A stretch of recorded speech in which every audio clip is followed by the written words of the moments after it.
Good afternoon, and let me say how delighted I am to be here. I guess John and I started talking in the hall one day, and from there it just turned into something that is probably going to give me a clue of what I will be doing when I retire, because it's been such a big thing to put some of this together. And please understand that this presentation is about a look at life in Daytona Beach in terms of the struggle for equality in education. But I thought it important to sort of set the backdrop by giving you a handout, which is different from what we're going to see here. The handout involves information about Brown versus Board of Education. And it might surprise you to know that 14 of the 34 counties originally sued by the Brown decision back in the 60s still have not come to final closure. Still open. There's an article, and I'll share it with you, in the Orlando Sentinel as late as 2009. It was shocking to think that those issues were still being dealt with in terms of the legality of those situations. So you will see in your packet the 5 cases that make up Brown. Most of the time we see Linda Brown, but Linda Brown was the poster child. There were 5 other cases involved in the Brown decision, and you will get a backdrop of those and seeing what those are. My attempt is to talk about life in Daytona Beach, and for that fact, Volusia County. And to do that, we would have to probably go all the way back to the late 1900s and come forward into the 20th century, and particularly taking a look at the first quarter of the 20th century, because that's important to understand that before we had Brown, you'll see information about Plessy Ferguson, which was the doctrine of separate but equal.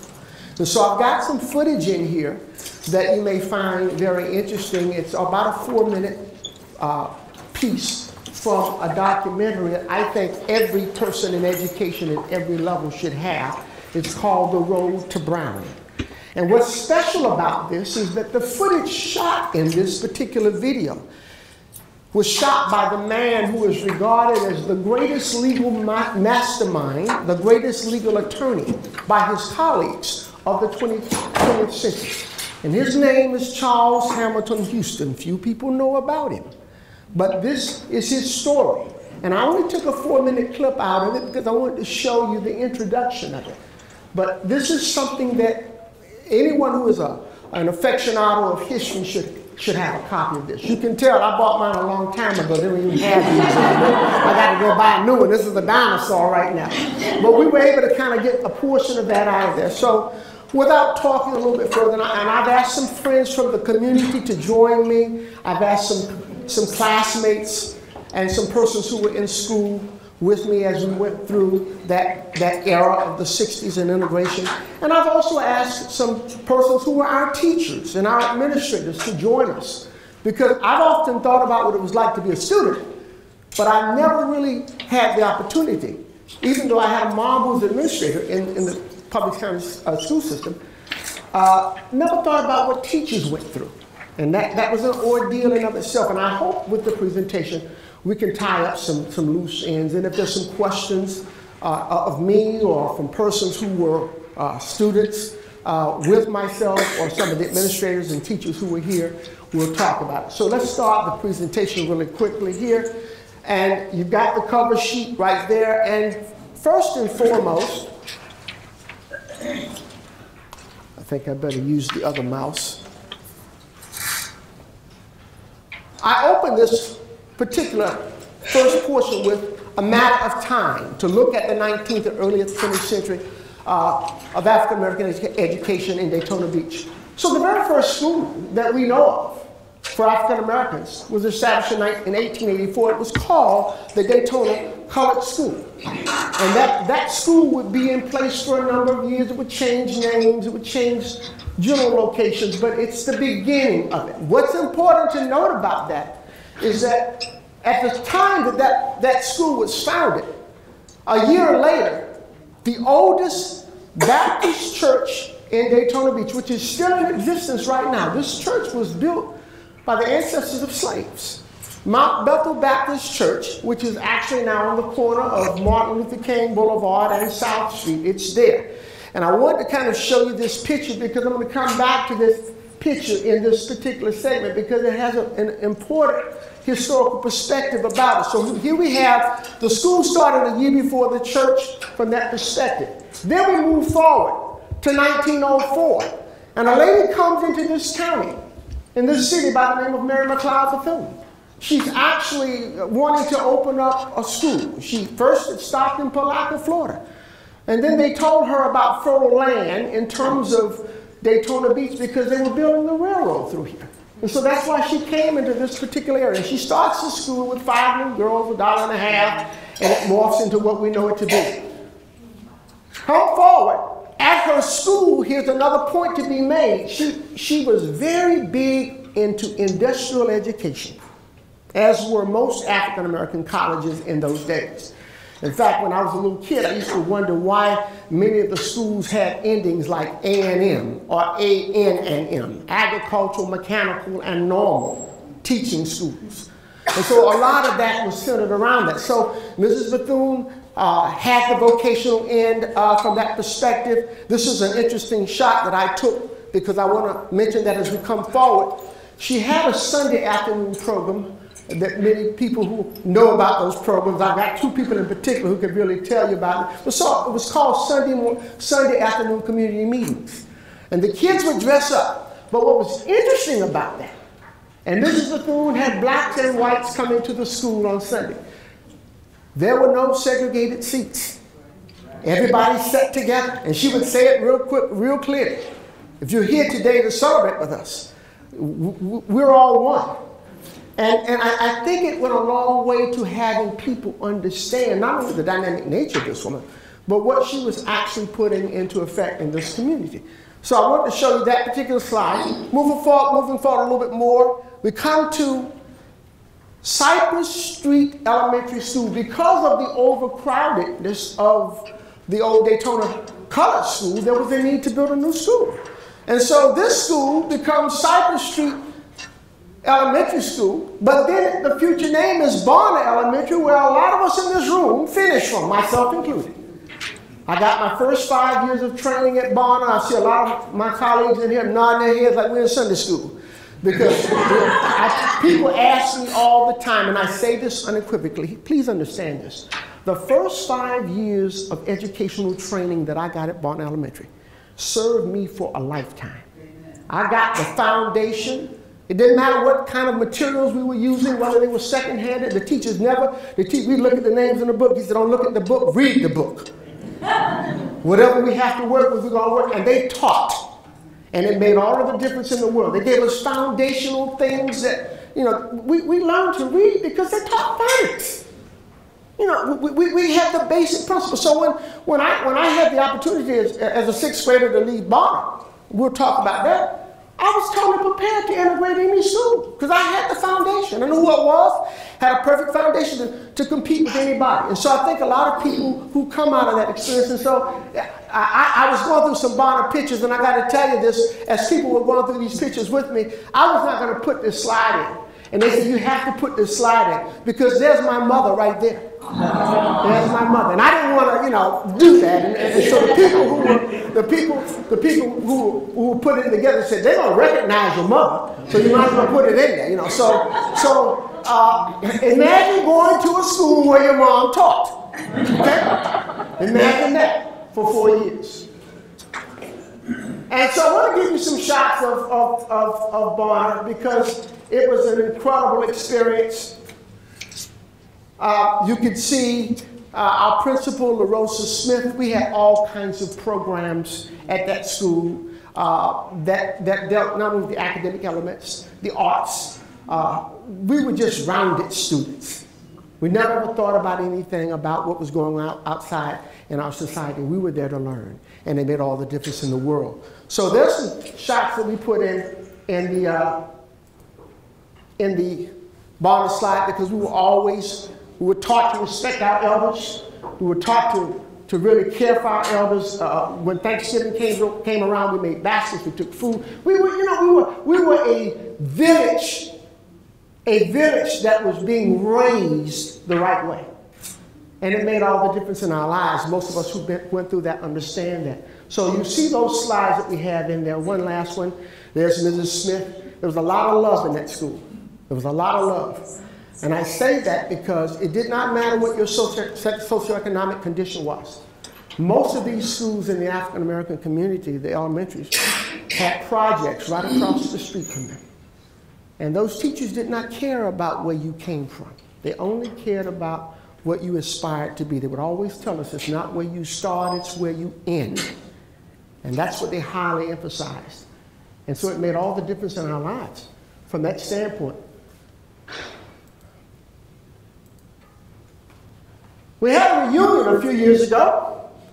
Some people are in this room who were at that reunion. This lady right here, Loretta Osgood Wright, was our librarian at Barn Elementary. And when Barn was being closed, they had all of these photos at the school, and no one knew who these people were. Mrs. Wright's daughter sitting right back there in the back, Janice. And so all of these people gathered. There's my little head in the corner over here. We all gathered to try to figure out and to put names on these particular photos because we don't want them thrown away. And so many of those photos were cataloged, and when the school got ready to close, I know I've got several of them, several packages of them at my house that people passed on to me. And so it's so important to have this particular slide in there. One of the other captions that I could not leave out, here's a gentleman who actually started Barn when it opened in 1926. And he'd come back to talk with these kids, talking about reuniting with history of Barn and the alumni. A lot of pride at that school, all of those schools back in the day. So I had to put that particular article in there as a caption piece. I want to move forward a little bit. Now we come back to 1929, 1931. Here's 2nd Street Elementary, which was formerly the old Daytona Colored School. It now moves to 1931, and it becomes a high school, Campbell Senior High School.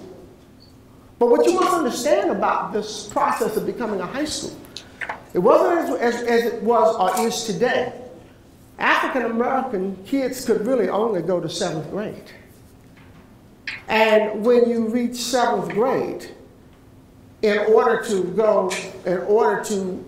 get to the 8th grade, you had to take a special test. They had never had any African American students to reach that level. So they were always able to, the school board was able to cap the African American schools at 7th grade. Well, let's move forward a little bit.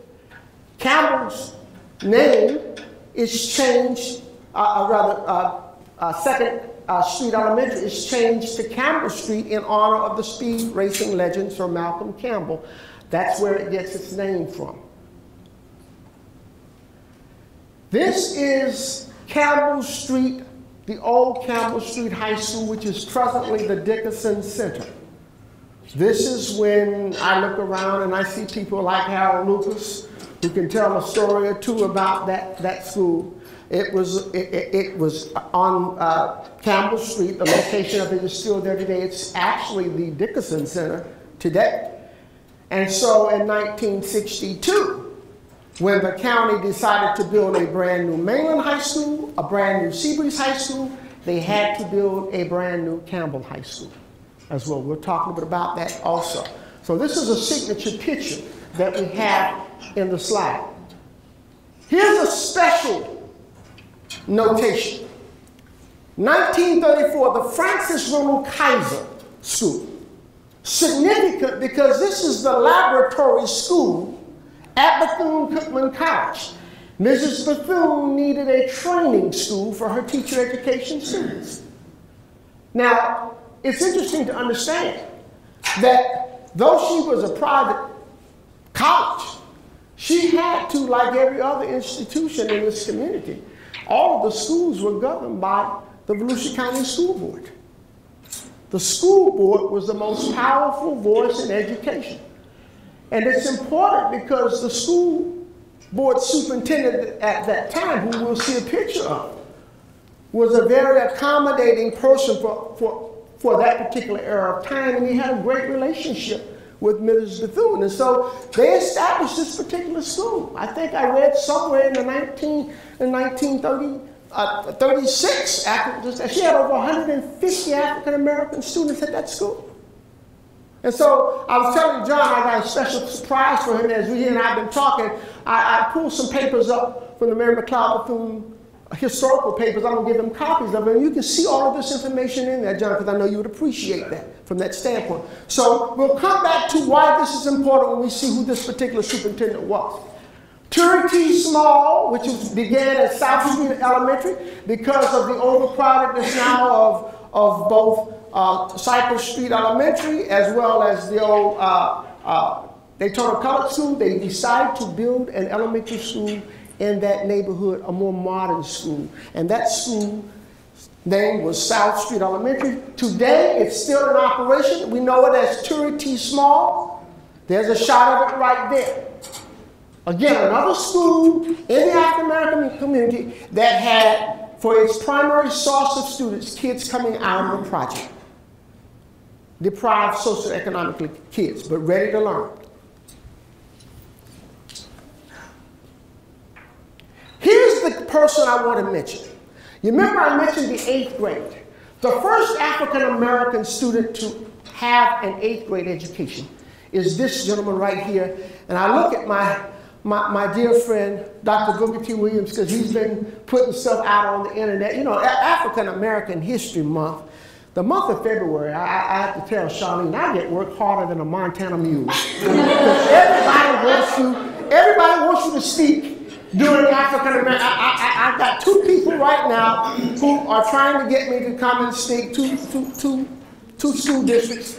And I said, I can come in March or April. No, we need it now. We need it. It's got to happen in February. You know, we got to have it in February. You know? So I'm not going to let them kill me, but I want you to see and know this, that this house right here, this is the Thurman House. It is on the National Register for Historical Landmarks. It's at 614 South Hall Street, correct? Live. 614. There's my audience. Whitehall. I drive by it every day when I go through the neighborhood, but I don't keep. Here's a major point of contention, because this has been saying this. 3 African American communities in Daytona Beach. All of them on the same street. This particular area where Thurman came from was called Waycross. When you came up the street a little bit from Waycross, which was where the church that I first showed you came up the street a little bit to where the Dickinson Center, that was called Newtown. And then further up, where Bethune-Cookman was, that was Midway. So we had all of this going on in this little tiny community from that perspective. But this is the Thurman home. This is the home he literally grew up in. His grandmother and his mother. And I didn't ask John to get a picture of it. It's still there in the backyard. And if you ever want to know more about it, I will tell you. If you want to know some interesting reading about this gentleman, get this particular book, Head, Heart, and Hand. It's a classic. It's a classic study of the history of Howard Thurman. It is a moving and touching history. So Thurman completes the 7th grade. His principal at that time prepared him to take the test for the 8th grade. But he could not give him the test. You had to take, if you had a student who was ready for that test, you had to take that student to the school board, and the superintendent gave him the test. He was the first person to pass the test of African American heritage. And so from there, having completed the 8th grade and ready to go to high school, there were only 3 African American high schools in all of Florida. Public high schools in all of Florida. So he had to save money to go to Jacksonville, where he went to Jacksonville to complete his high school education in Jacksonville, and then from there matriculating to the prestigious Morehouse College in Atlanta, Georgia. He is easily, by my estimation, he's easily the most talented early educational figure in Daytona Beach from the African-American perspective. And so I want you to understand something else about this man, because he's forgotten, he is truly forgotten in this particular era. But when you look at him on a national scale, he's the first African-American student to complete the 8th grade in Volusia County. He would go on to become a world-renowned theologian. In 1953, Look magazine recognized him as one of the 12 most influential theologians or religious people in America. Ebony magazine said in their list of great African-American persons, he ranks in the top 50 of the most important African-Americans in history. And he's from this community, and people know nothing about him. Nothing about him. By my recollection, he is the first African-American in 1963. And I was in 2nd or 3rd grade. I kept asking, what's all this buzz going on around here? At my father and uncle's printing shop, and my mom being there. What's going on? The bands were getting ready to play. And in 1963, he came back to Daytona for Howard Thurman Day, and they gave him the keys to the city. I don't recall any other African-American male getting the keys to the city that early. So he is a dynamic figure. And he always spoke so favorably. I need to close with this particular part. Most people don't make this connection. This is the gentleman, according to Martin Luther King Sr. and Benjamin Elijah Mays, while I was doing my graduate studies in Atlanta, and on Sunday I would sit with these two people. Those two people were the most influential persons in his life, Dr. King Jr.'s life. And they said to me one day, they said, you should understand this, Larry. He said, other than these two people in this room, this man, Howard Thurman, had more impact on Martin Luther King than anyone else. He said Dr. King would never lead a civil rights movement without carrying on his person a book written by this man called Jesus and the Disinherited. Never would be caught without it. So I had to go get that copy. I had to go have that in my repertoire. So this is very significant, because you see the importance of education in the African-American experience very early. It's always been there. Part 2, let's call this the winds of change. Two visionary women with an unquenchable thirst for education. And I might have you know, these two women were friends. And their effects are still being felt in this community today. Dr. Mary McLeod Bethune. We know about her as a great educator at Bethune-Cookman College. But one of the things that you might not know about her is that in 1919, she headed the FSTA, the Florida State Teachers Association. That was the Association for African American Teachers. She was the president of that. Then in 1923 and 24, she garnered another national award, becoming the president of the National Association of Teachers in Colored Schools. She was a national and international rock star. She would go on in 1935 to establish the National Council of Negro Women. At every level, while running her college, at every level, she's unparalleled as far as I'm concerned in looking at peers of her time and what she was able to do. Remember now, this is a woman of color in a world of men, and she's able to elevate her school, her people, and become a confidant and advisor for presidents. Not one, not two, but three. Right in our community. Her counterpart, Mary Brennan Carr. If you work at Daytona State College and you don't know this lady, then you need to go turn your check in. Because you wouldn't be here. Let me just make it clear. We wouldn't be here. Visionary. I used to ask my mom, why do we have to go to everything? Because she went to everything. So one day at the Speedway, she had me at the Speedway for a gubernatorial rally. I said, well, who's running today? And so Mary Carl's son, Fred Carl, from this community, was running for the governor of the state of Florida. He did not win. He lost to Robert King Howard. But his mother was there at the Speedway. They did everything but run the cars that day. It was just an incredible experience. But she was a visionary, and I want to show you why. Because when you look at this lady, she becomes the director of the Opportunity School in 1937. That's this particular school right here.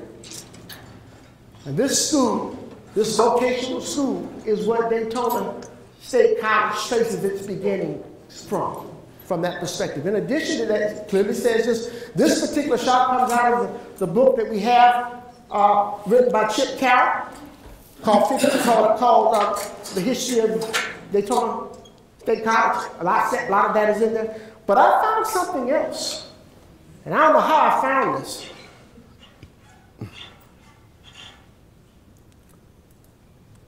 I found a 1949, this means it's older than me,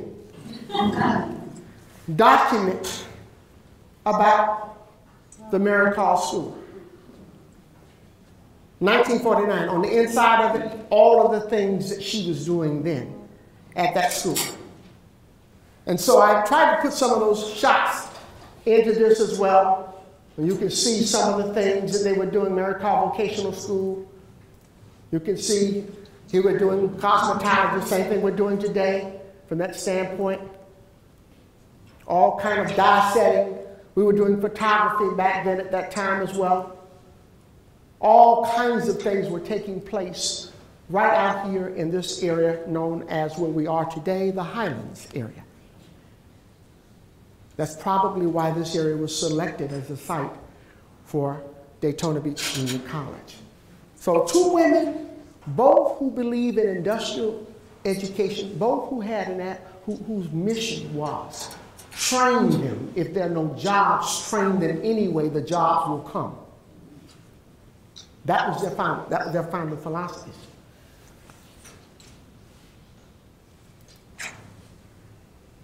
Part 3.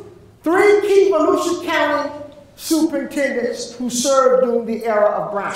Now, it's not my intention at this particular forum to call anybody out, but I'm going to just say this about that. As I look through my years of going through education during the 60s into the 70s, while I was at Barnes Elementary, I would always see in our auditorium a picture of people hanging in the ballots. And there was one particular picture, normally in every school, whoever the superintendent at that time was, the picture was hanging up in the auditorium. And so during my era of time, we'll take a look at this, but I want to show you 3 people.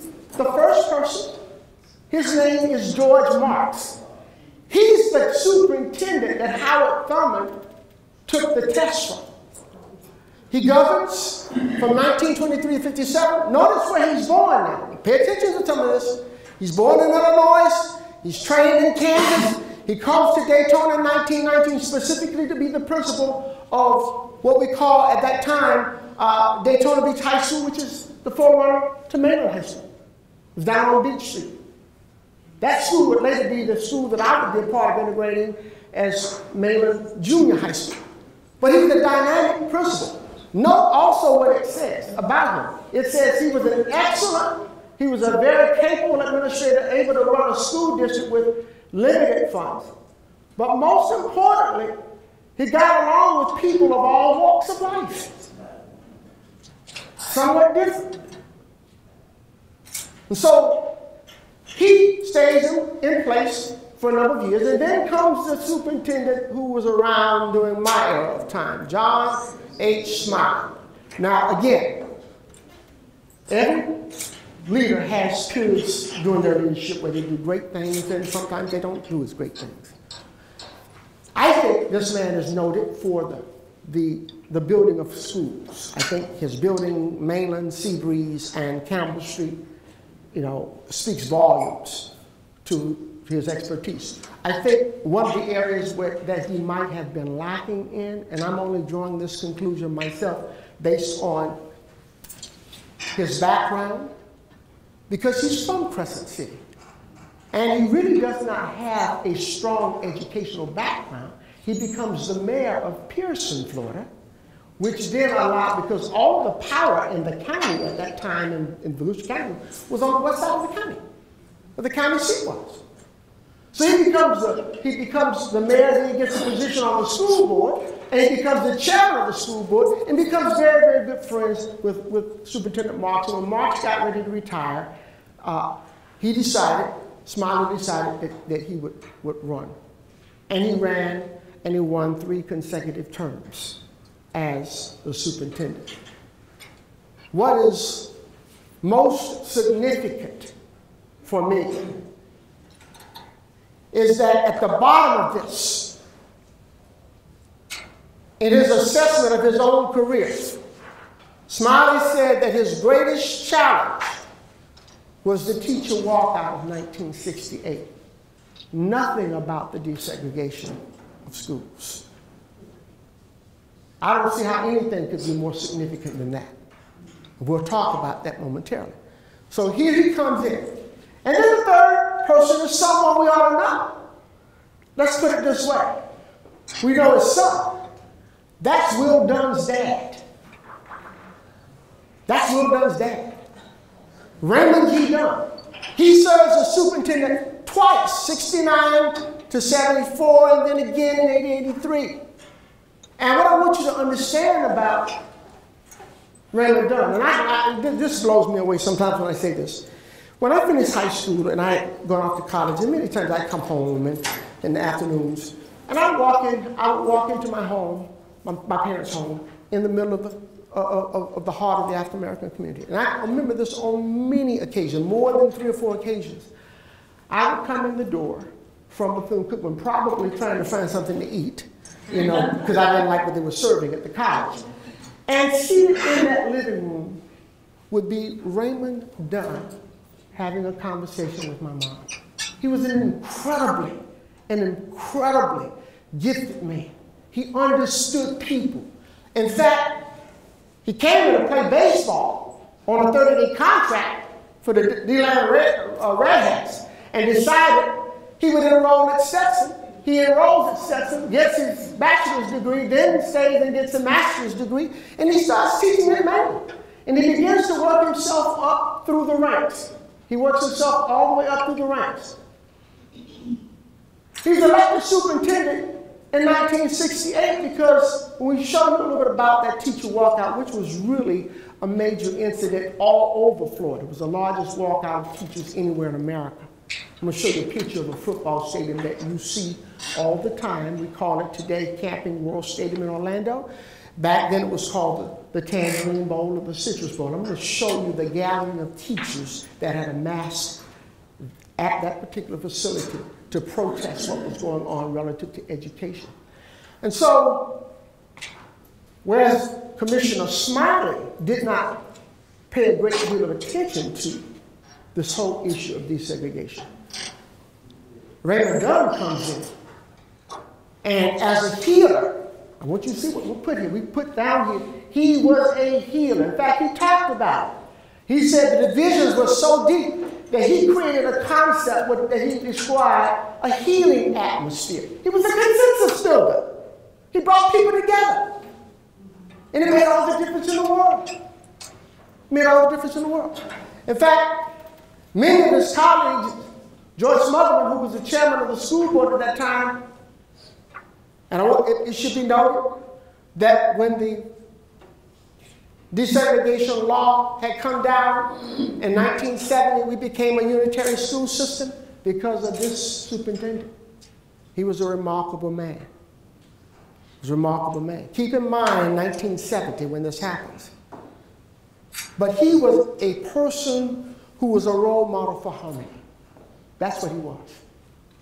At a time when he was sorely needed in this community. I'm saying this as a student. I think people who taught in the system might be able to espouse that even greater than I might at that time, because certainly coming out of what we had come out with in that situation dealing with Superintendent Smiley and the whole segregation issue, he was on point for what we needed.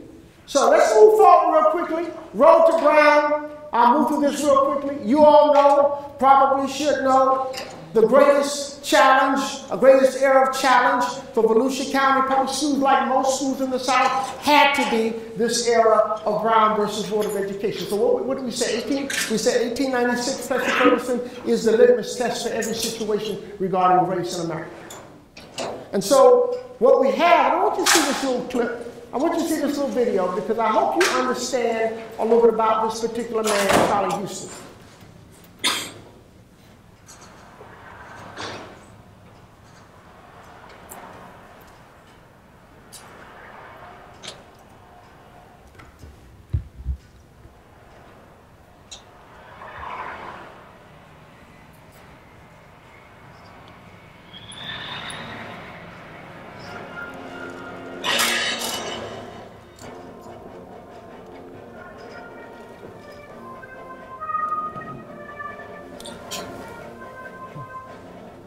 Here in Chester County, South Carolina, the high school population is half black and half white.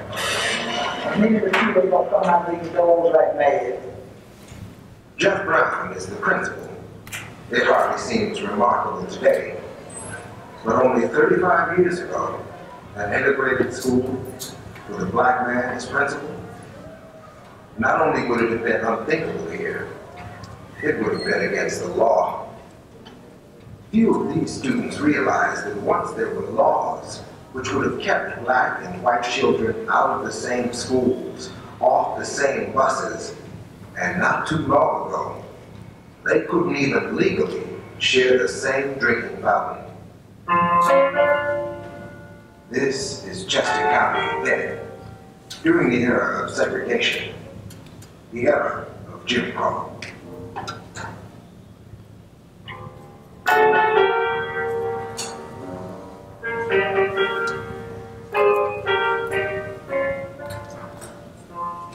These old scenes were shot by a brilliant but little-known black lawyer, Charles Hamilton Houston.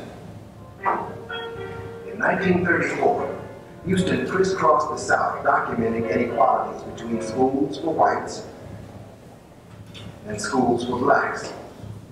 Charles Hamilton Houston would lead one of the great legal campaigns of the 20th century, the struggle to destroy Jim Crow. A struggle whose crucial victory would come in the landmark 1954 Supreme Court decision, Brown versus Board of Education. Today, few people know the name of Charles Hamilton Houston, the man who killed Jim Crow. This is his story, and the story of how African Americans won for themselves the equal protection of the Constitution. This is the story of the road to Brown. So I want to kind of put that clip in again. I urge you, if you get a chance to look at that video, get your hands on it, it's important. Some of the critical factors are effects of separate but equal in the public schools of Florida. And I just listed 5. There probably are at least 10 you could point to. The schools were never intended to be equal. And one of the reasons that the Brown decision went the way that it did for Charlie Houston was he decided, if you want separate but equal, I'm going to make it so expensive for you for your separatism, you're going to have to abandon it.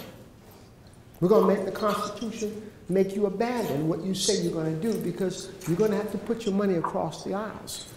Secondly, the state of Florida allocates 75% more money for white students than African American students. Not unusual. But what I want you to think about is this. Think of your own studies about history as it relates to the South, whether you're from the South or what you know about the South. Florida has always been a state that got a pass it never was looked at like Alabama, Mississippi, South Carolina.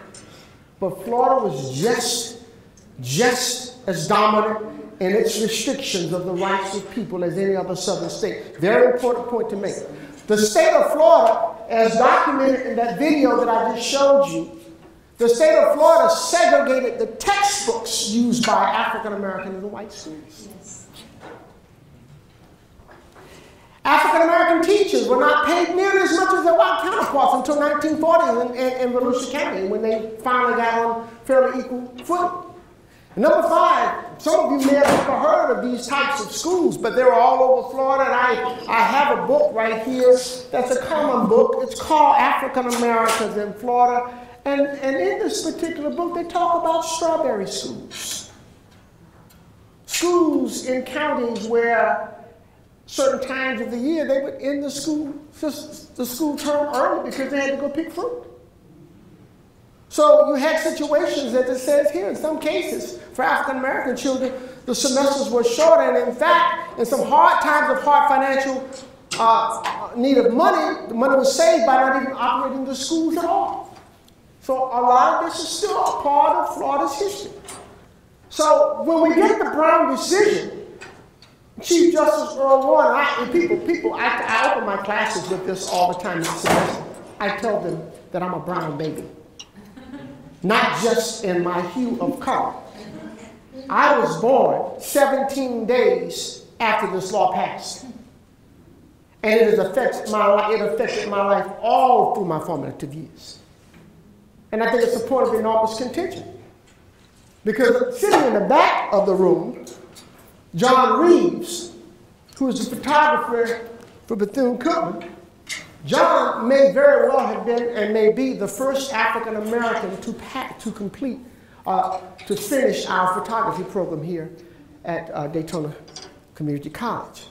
But what's important is also John Reeves was a senior in '70 when I was a 10th grader. And I called this to his attention this week as we were putting some of this together. I said, do you realize next year is your 50th class reunion?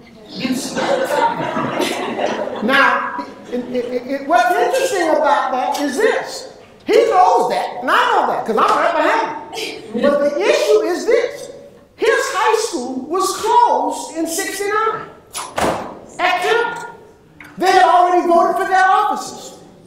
So when you look at his yearbook, which he has with him, be certain to take a look at it. In that yearbook, there are 2 misdemeanors, one white, one black.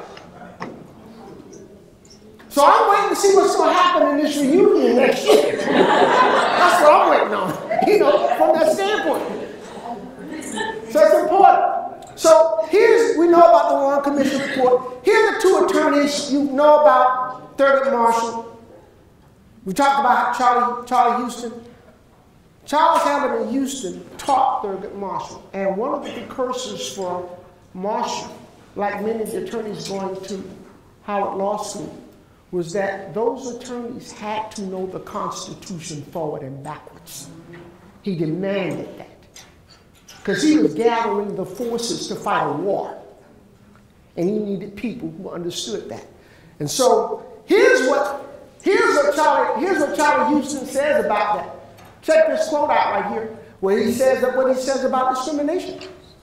But he understood that the 14th Amendment, the Equal Protection Clause, and I might add that many other minorities in this community, in America, have used that same Equal Protection Clause even to this day in deciding court decisions. Brilliant mastermind. Moving forward a little bit quicker here. Here's the guy that I really, when you're only kid, you have nothing to do, you have no one to play with.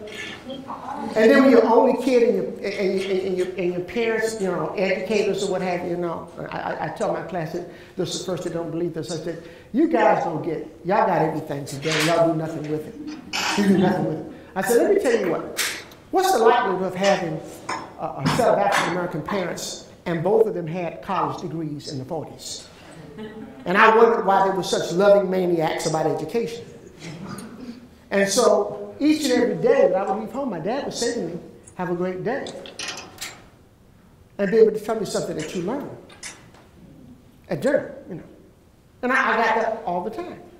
So as I moved through grades one day, we were having a substitute teacher. You know what substitute teachers are.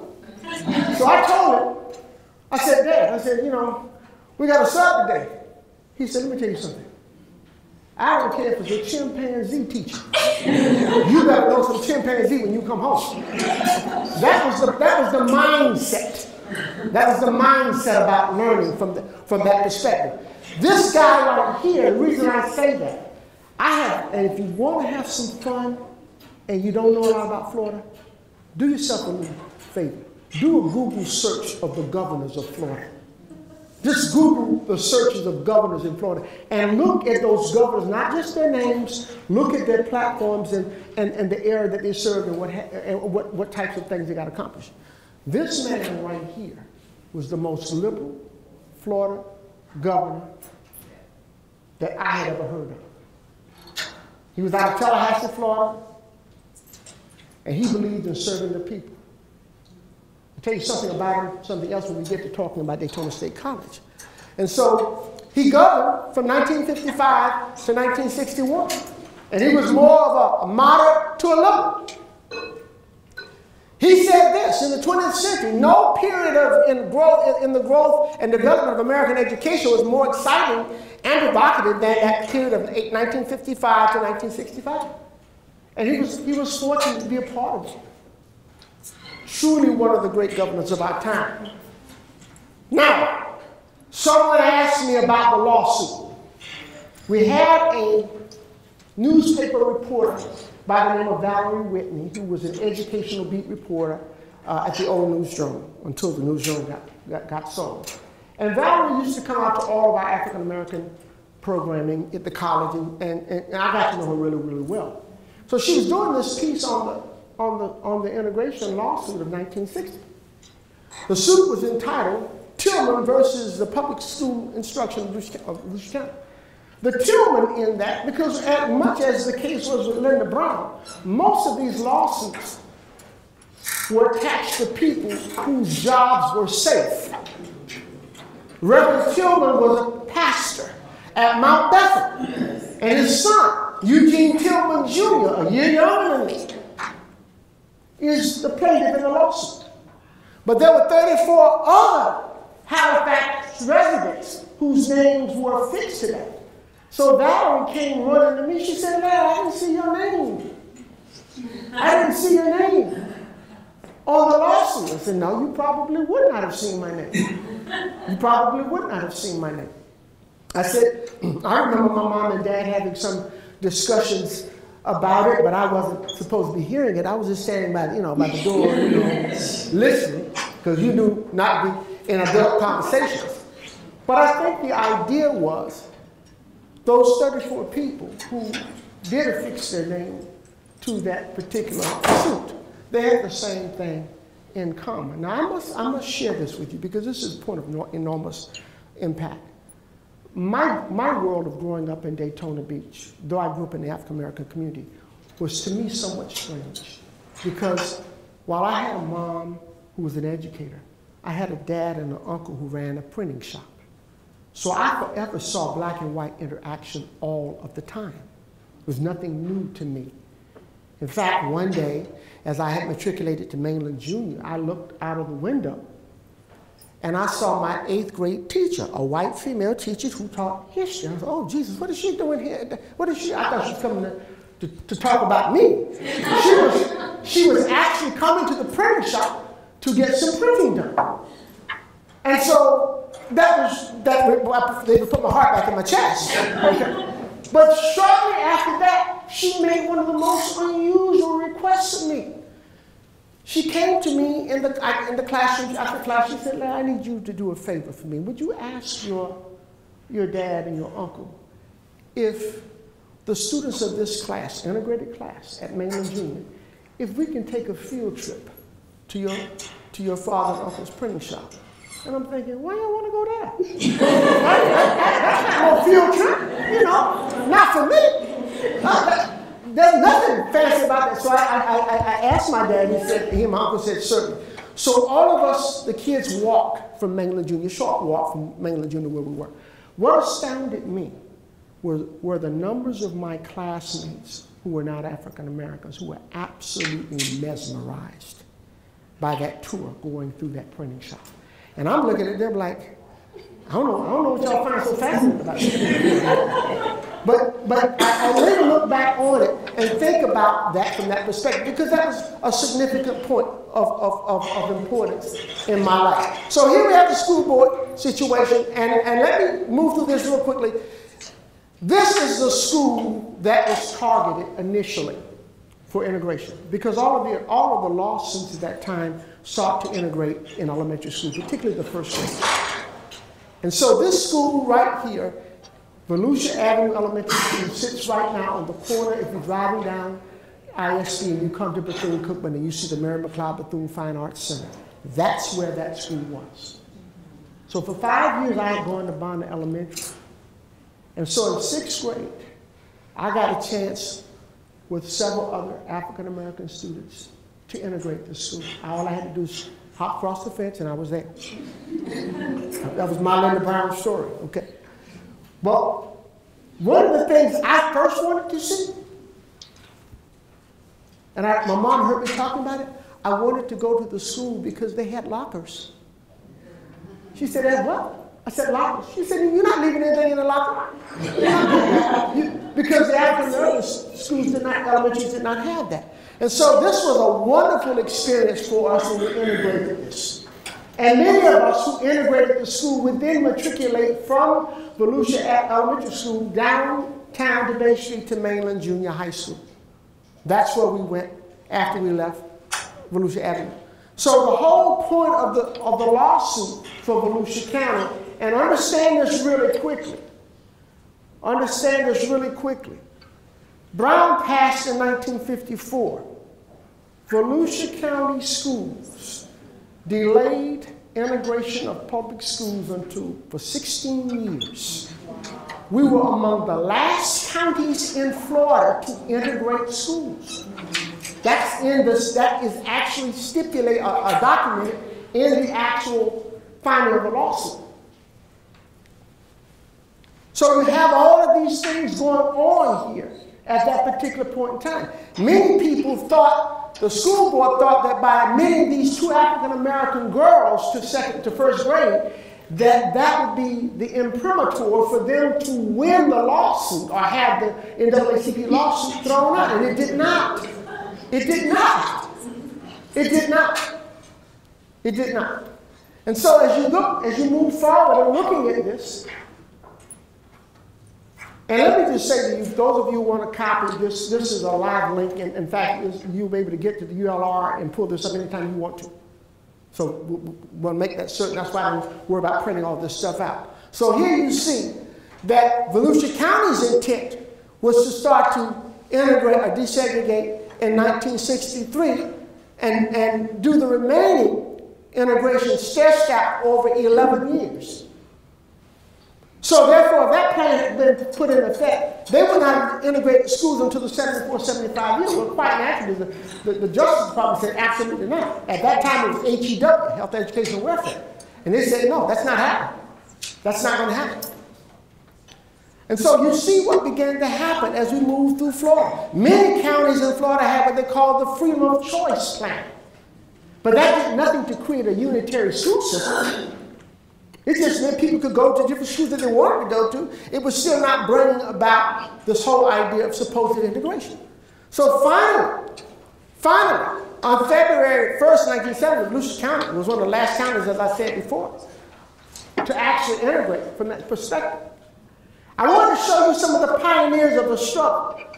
In 2014, when I was there, it was one of the signature moments of my life to sit in that audience and watch a lot of the teachers who had taught me, who had labored long and hard with my mom in serving the African American student population of Volusia County.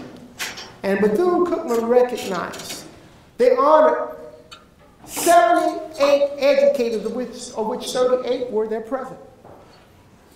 It was a powerful experience. All I could do was sit in the back and just say thank you. Thank you. And so the other part of that, another clipping I want to show you here, landmarks and moves. Look at these two ladies here. Here's Mrs. Small, who becomes the principal.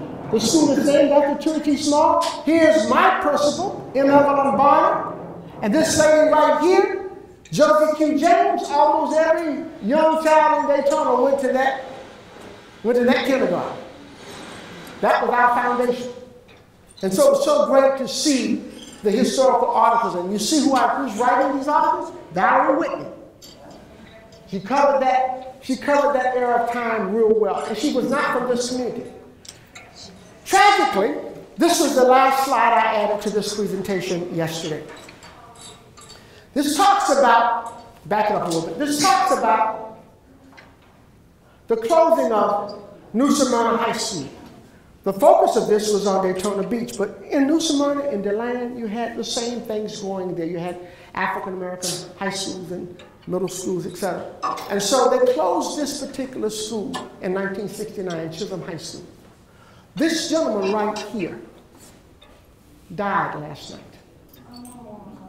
Edward Hayes, and was a pioneer, one of the movers and shakers in this community. And they honored him because he was the band director at Chisholm High School. And so this was last year, July of 18. And I really had hoped that he could be here with us, you know. So you have a lot of these experiences where people have retired and they're getting their just due from that perspective.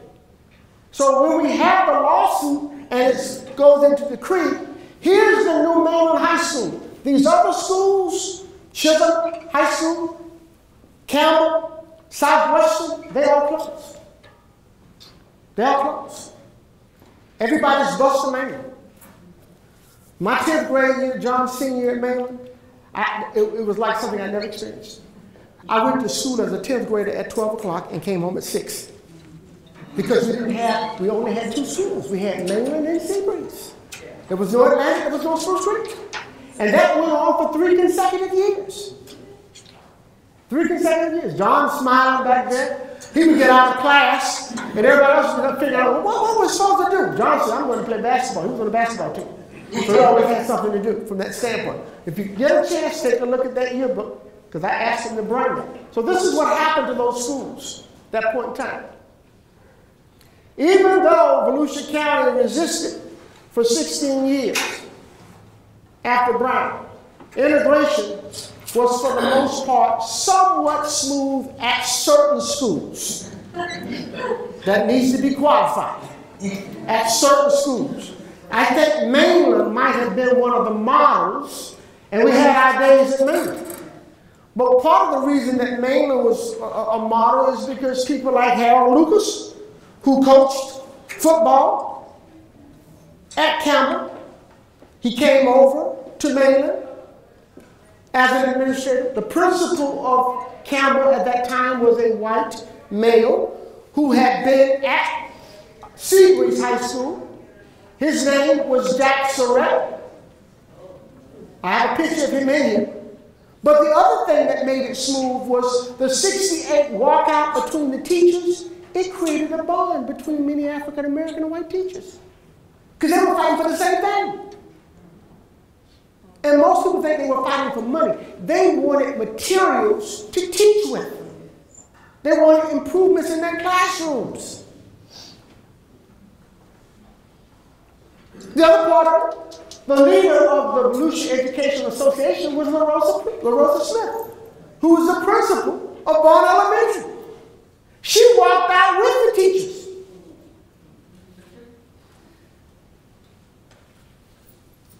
And that superintendent that I mentioned, Smiley, tried to do everything he could to keep her from getting her job back. When I say that, I somehow hear in my head, Maya Angelou, and still I rise. And still I rise. Because against all of that, she still left her mark to the very end. She overcame all of that.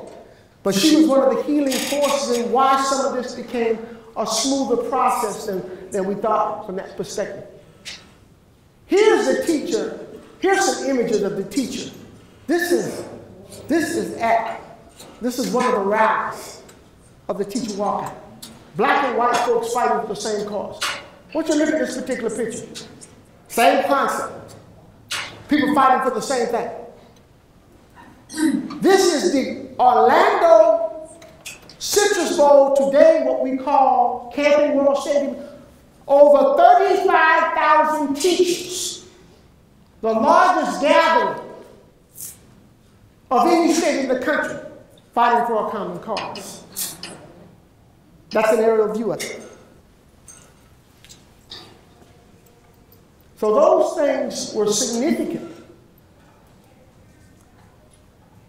Caring, the other thing was, the second thing, caring people from both races were instrumental in facilitating the changes that occurred in each of the Wilcox County schools. And I want to put some pictures up here. Some of you may have been at Daytona State long enough to remember a counselor who worked in our area named Joan Rademacher. Well, that's a Joan Rademacher from years ago. That's Joan Rademacher at McLeod High School. She would kill me if she knew I put this up here. So anybody in student life who tells her that, y'all on my list, okay? Let y'all know that. Harold Lucas, right here. Johnny Bad Robinson, another pillar of the community. Elma Harris, these two ladies, right, this lady and this lady came up with an idea in my 10th grade year to create a human relation council. And they created the Human Relations Council. And it was a mixture of black and white kids from different perspectives. And then they got the wise idea to have the first meeting in the neighborhood at my house. I was like, oh my gosh. It was quite a sobering experience for our students. Quite a sobering experience. And some other people, David Staples, who you see right there. There were many others. I couldn't find a picture of Sally Shelton Coleman because I wanted to hit that in there. Because she was one of those as well. A pioneering force in this community. And just rose to the rank. And at every level, made her mark. And I say this all the time. She's still teaching. To this very day. I was in the bank the other day talking to the banker, and I'm sitting there not paying attention, and I hear someone say, excuse me. So I'm thinking they must be talking to the banker.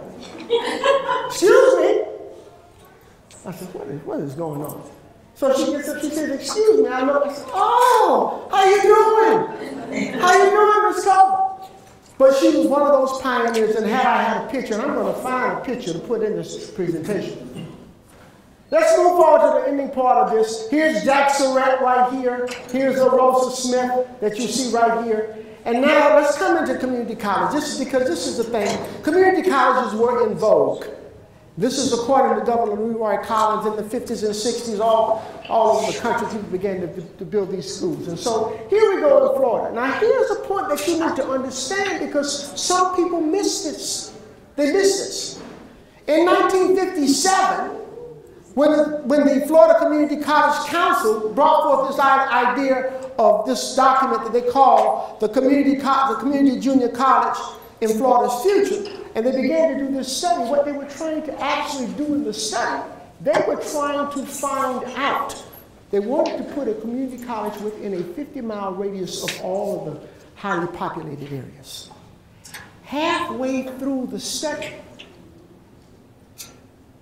they had totally excluded anything for blacks. So they had to go back and amend it while they were in there. And then they went back, and that's why you see me in quotations. Additionally, and of equal importance, the report noted that there were 13 areas that had sufficient black populations, the criteria for feasible community colleges. Daytona Beach was one of these. And that's what it was. And so as we move forward with this book, I have a copy for you to look at. I'm certain John has his copy. It's called The Magnificent 12. If you get a chance to look at that, please do so.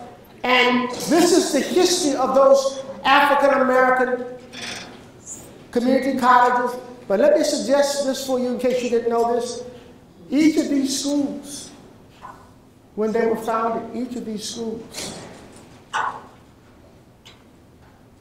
rather than having presidents proper, all of them, they were added on to the 13th and 14th grade level of the high school. Exactly. So the high school principal, in many cases for some of these schools, not Volusia County Community College, but many of the others, the high school principal, some of you may remember Jackie Washington was one of our counselors here.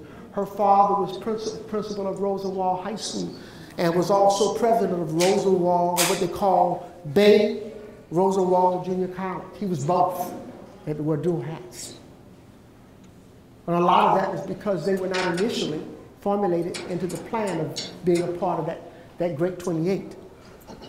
Much of this history that we have about the Magnificent 12 comes from this guy right here, Walter Smith, a high school dropout, and yet went back to Gibbs Community College to graduate, became school president, class president, would go on to create an outstanding educational life for himself, being president of Florida A&M University. And I must tell you this, on my trip to Africa, on a couple of occasions, I had visited his community college, Funda Community College, in Cape Town, South Africa. And I thank him all the time. He was a former member, president of the FSTA. And without him, we would not have a lot of this particular history that we have. So what about Daytona State, Daytona Beach Junior College and Volusia County Community College? Well, they both were part of the same system. They were governed by the Volusia County School Board. They both had hybrid institutions in terms of transfer as well as vocational. Here are the presidents. How many of you know the first president of Daytona State College? I put this particular slide in for Dr. Lambasa because of this reason. Dr. James Snyder was the president. Look at what his salary was. $9,000 a year. So if we want to talk about belt tightening, I wonder what Dr. Tom would have to say about that particular thing. Here's Dr. James Griffin Green, the only president of Volusia County Community College. And what Dr. Green had to say that was important, he understood the community college. He understood especially the importance of African American children being able to get an education, because prior to immigration, the only two schools in Florida, higher education schools that African Americans could go to in Florida, were the Florida A&M University in Tallahassee and Pensacola Junior College. That was the only thing that we had. So I'm wrapping this up because I'm getting a sign back there to wrap up. So let me go ahead and wrap this up real quick from that standpoint. Wanted to show you some sites here. This building is still on Martin Luther King Boulevard, Mary McLeod Bethune Boulevard. This is the original building of Volusia County Community College. This is where they ended up. These are some shots from that perspective. Two of the administrators, Bernard Smith, Samuel Corwell. Bernard Smith's daughter, Bernadette Smith, worked here for a long time at this college in adult education, just as her father did. I wanted to add this particular picture. One of the teachers at Volusia County Community College was Yvonne Solid Golden, who becomes the mayor of Daytona Beach. So it's a significant population of people that we had working at that institution. At Daytona State, at Volusia County Community College, Daytona Beach Junior College, first site of the schools were Princess Isina Hotel on the beach side. Both of the governing bodies of the institutions, Volusia County, etc., they both had it, they both were under the auspices of the superintendent as well as the 6 members of the elected school board. Each school, however, had advisory committees. Here are the advisory committees of the African American School. Here's the advisory committees of the all-white Daytona Beach Junior College. The curriculum, I went back and found some old catalogs. Here's one from, my eyes are failing me, from the Daytona Beach Junior College back in the day. In 1966, 67, this is during the merger. Here's one from Volusia County Community College back in 1964, 65. So that's on display as well. The mascots, well, the Daytona Beach Junior College mascots were the Scots. They were the Scots because we were living in the Scottish area, the Highlands area. The mascots for the community college, the Volusia County Community College, the Falcons. That's how we became Falcons today. That's how we became that process. And so here's the epilogue, and I stop right here. These two schools merged in 1966 to form one community college system. Here's the question. At the time of the closing, the African American institution had an enrollment of over 5,000 students. I know we're concerned about enrollment today. Our numbers should be better today than they are. We've got to find a way to figure out how to get those kids back from that perspective. I know I ran a long. Thank you for your attention. Again, appreciate that.